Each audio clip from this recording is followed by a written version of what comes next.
Hi everyone, Lisa Haven here, and I have an intriguing report to share with you, and that is this: something is happening. The mainstream media keeps talking about the possibility of a tsunami hitting the West Coast. Not only that, but they're also talking about an earthquake, a mega earthquake rattling the area, and the fact that it's not a matter of if it will hit, but when it will hit. Now, I've talked about earthquakes in California and even tsunamis on multiple times on my channel.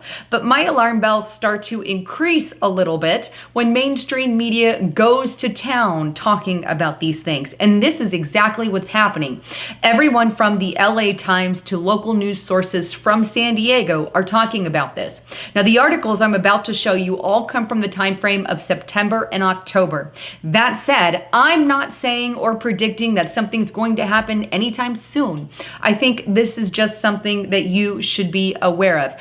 Is an earthquake going to hit California? Well, obviously they hit on a daily basis, but a mega one will hit sometime in the future. It's inevitable. Could be days, could be years, could be a longer time even than that. No one really knows. The fact of the matter is it happened in the past and it will happen in the future. Check out these articles that I'm talking about. The first one here comes from LA Times and it was published October 2nd, 2018. Essential California: how a tsunami someday might hit without warning. Here's another one from the LA Times, also published October 2nd, 2018. Indonesia's tsunami warning system failed. California's could too. Now, this article goes on to state that if a big quake strikes too close to the shore, it won't be detected by those deep sea sensors, and the wave can arrive before major evacuations occur. That's what happened on the Indonesian island when a magnitude 7.5 earthquake hit just north of the narrow bay, sending waves as tall as 20 feet into Palau, a town where at least 1,200 people were killed. And my heart is praying every day for those people. But the article goes on to make this powerful statement. Scientists said California faces similar vulnerabilities. Now, let me just pause right there because this is an important part. What that's basically saying is the same thing that happened in Indonesia, where their system and warning systems failed, could also happen in California, meaning many people would not be able to be evacuated. But let's go back to the article. It goes on to say low-lying stretches of the coast are susceptible to damage from a tsunami, and there has been a push in recent years to improve safety protocols. In Southern California, an earthquake could trigger an underwater avalanche in the Santa Monica Bay, producing a tsunami that can inundate low-lying areas of Santa Monica and the South Bay towns of Manhattan Beach, Hermosa Beach, and Redondo Beach, said Costas, a USC civil and environmental engineer professor and tsunami expert. He goes on to state that this is exactly the scenario we are afraid of in Southern California, he said, where we are going to get an on-land earthquake, and the biggest shaking triggers a submarine landslide. This is a kind of nightmare that's hard to prepare against. In other words, be prepared for the possibility of a tsunami. Here's other articles also backing that. This one's from K5news.com, published October 1st of 2018. Indonesia earthquake lessons. Pacific Northwest needs to be prepared. And another KTLA News, October 2nd, 2018.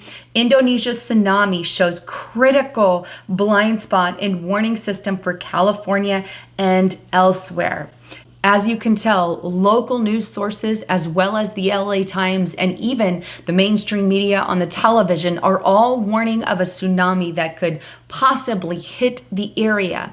But you see, tsunamis aren't the only thing they're warning of. They're also warning of earthquakes, and even specifically the San Andreas Fault. Check out these articles. This first one is from Newsweek.com, put out September 22nd, 2018, and it's titled San Andreas Fault, the big one is inevitable. Not maybe, but is inevitable. But what will happen when it hits?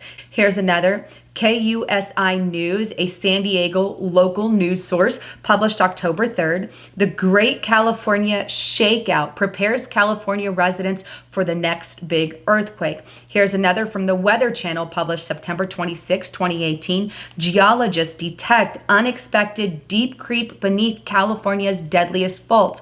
And KTLA, published September 12, 2018. This is linked to an LA Times article, and it's titled, California Considers Making List of Buildings Most Likely to Collapse During a Major Earthquake.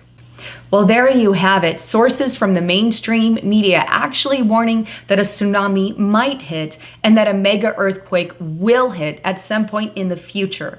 They are so concerned about this that they're even talking about making buildings, a list of buildings who are more susceptible to collapse than other buildings. So in other words, do they know something we don't? Are they preparing, or do they have inside information we do not? Because here's the thing, most of the time you don't always get a warning from the mainstream media. And now they're actually attempting to come out and say something. And I just simply am asking the question, what on earth is going on? Now, things that they have warned about in the past is Fox News did a whole thing on the Hayward fault line and how that could go, and on also the Cascadia fault line. So these are ones that are of high talk, if you will, on the mainstream media. That said, I'm not predicting that it's going to happen anytime soon, but I do agree that a mega one will hit California at some point. Nobody knows when or how or where exactly, but at some point in the near future, it is inevitable, be it a year from now, 100 years from now, 5 years, or 10 years from now.